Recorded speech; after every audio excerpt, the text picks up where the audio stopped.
আজকে আমি নিজের জন্য নিজেই রান্না করেছি। বাসায় কেউ নেই, শুধুমাত্র আমি একাই আছি। আর এটুকু বুঝলাম যে একার জন্য রান্না করা যে কত ঝামেলা। তো আজকে সেটাই আপনাদের সাথে শেয়ার করব। আসসালামু আলাইকুম, সবাই কেমন আছেন? আমিও খুব ভালো আছি। আশা করি আপনারাও খুব ভালো আছেন। তো সকালে ঘুম থেকে উঠেই আমি এখন ফ্রেশ হয়ে নিয়েছি। এখন খাওয়া দাওয়া করব।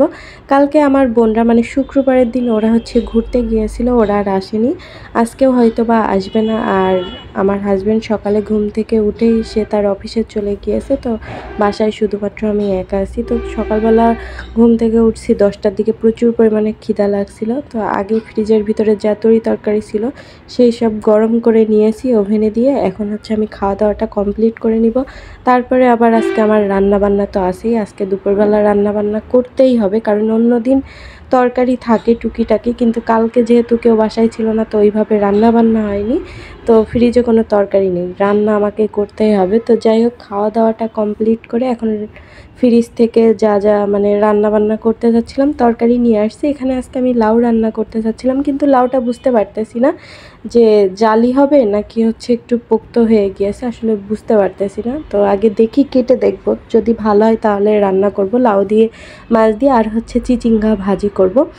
কিন্তু পরে যখন আমি লাউটা কেটেছি তখন দেখলাম যে লাউটা শক্ত, এই জন্য লাউটা রান্না করব না। আমি পটল দিয়ে মাছ দিয়ে রান্না করব, আর উস্তা আলু ভাজি করব, আর চিচিঙ্গা ভাজি করব। এই যে দেখেন, আমি অল্প একটু লাউ কেটেছিও, কিন্তু পরে লাউটা ভালোভাবে কেটে বুঝলাম যে লাউটা পোক্ত হয়ে গিয়েছে, খেতে একটুও মজা লাগবে না। জালি লাউ কিন্তু বেশি মজা লাগে।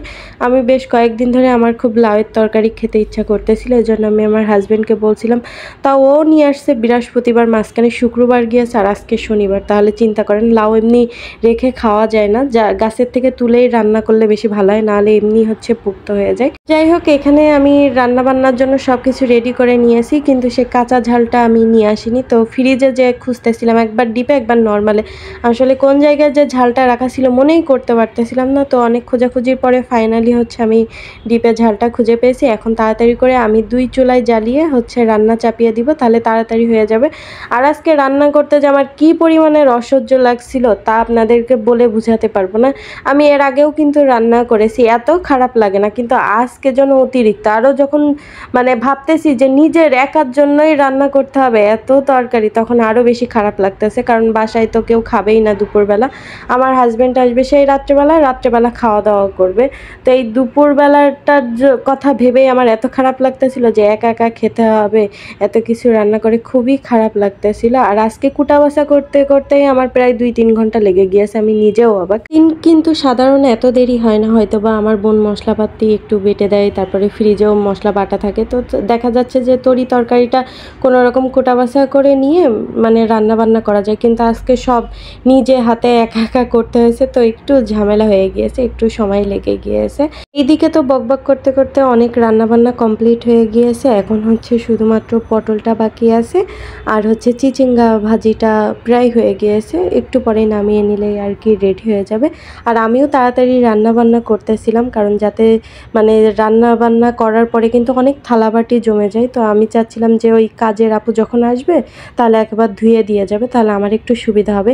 কিন্তু আজকে আমার কপালটাই খারাপ, সেও আজকে দুপুরবেলা আসেনি। তো যা থালাবাটি হয়েছিল বা জমেছিল সবগুলো আমাকেই ধুতে হয়েছে, কিছু বলার নেই।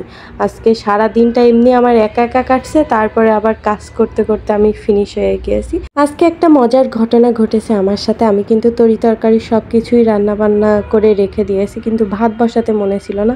পরে আবার তাড়াহুড়ো করে আমি রাইস কুকারে ভাত বসিয়ে দিয়েছি। তো তারপরে আমি একটু ফ্রেশ হয়ে নিয়েছি, ফাইনালি এখন খাওয়া দাওয়া করব। আসলে খাওয়া দাওয়া করার আমার কোনো ইচ্ছাই ছিল না, যেহেতু আমি একা একা, কিন্তু দেখলাম ভিডিওটা তো শেষ করতেই হবে, এই জন্য আমি অল্প একটু ভাত নিয়েছি, সব কিছু তরকারি দিয়ে এখন অল্প অল্প করে খাওয়া দাওয়া করবো। আর সব তরকারি খুবই মজার হয়েছিল, আমি রান্না করছি বলে বলছি না, আসলেই খুবই মজার হয়েছিল। যাই হোক, তো আজ এই পর্যন্তই। সবাই ভালো থাকবেন, আল্লাহ হাফেজ।